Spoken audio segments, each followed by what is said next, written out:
Hello guys, welcome back to my YouTube channel, Hammudi Vlog. Welcome to my tutorial.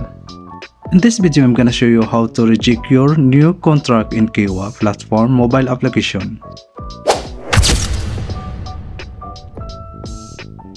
So tara na guys, simulan na natin.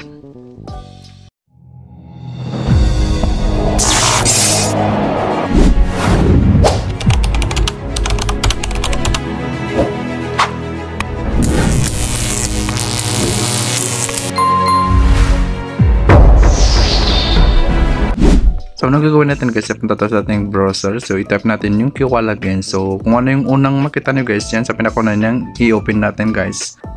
So, pag na-open natin guys, ay ito na maglalagay tayo ng ating account number at yung password para makapag-login tayo. So, i-tap natin yung login. Then, andito na tayo sa ating Kiwa. So, may nakalagay tayo individual account. So, i-tap natin yung arrow dito sa gilid guys. Ayan. So, nandito na tayo sa dashboard. So, may nakalagay dito, decide on your new contract. So, ito yung bagong sent ng company dito sa Kiwa. Bagong kontrata guys. So, kung gusto nyo i-view guys yung kontrata para i-check nyo kung magkatugma ba, i-tap nyo yun guys. Para i-check nyo kung tama yung pinag-usapan nyo ng employer na nakalagay dito sa kontrata nyo sa Kiwa.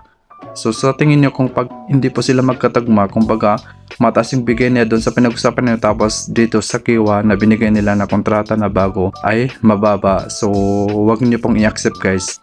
So, kung makita naman nakalagay dito na 12 months, so ibig sabihin 1 year lang to guys.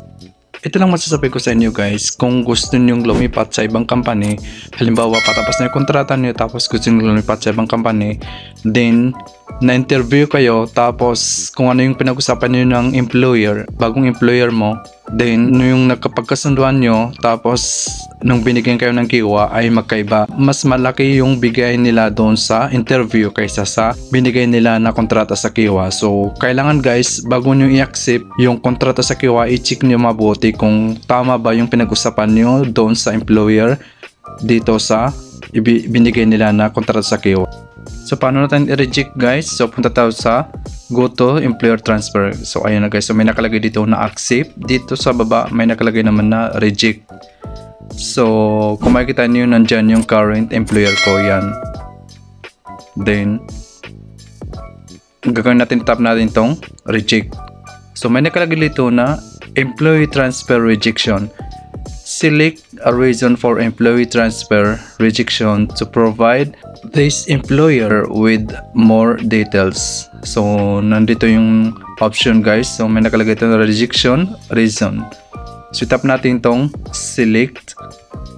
Yan, para maano natin kung ano yung reason na kung bakit nag-reject na contract. So may option dito guys, may nakalagay dito, I don't want to be transferred. Then contract contains false information din, tapos others. So itatap natin yan guys, yung contract contains false information. Then tap natin yung reject transfer dito sa baba.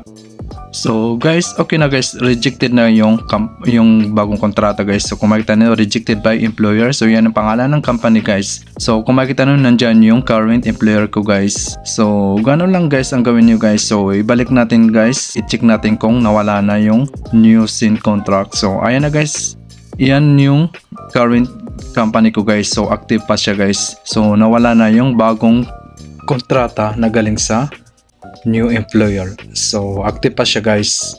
So sana guys nakatulong sa iyo yung video na to. At kung bago ka lang sa channel na to, please don't forget to like and share and click all the bell button para lagi yung updated every time na mag-upload tayo ng bagong tutorial. So huwag kalimutan mag-comment down below kung may mga suggestions kayo or questions. So hanggang dito na lang guys, maraming salamat. Thank you for watching. God bless. Stay safe always.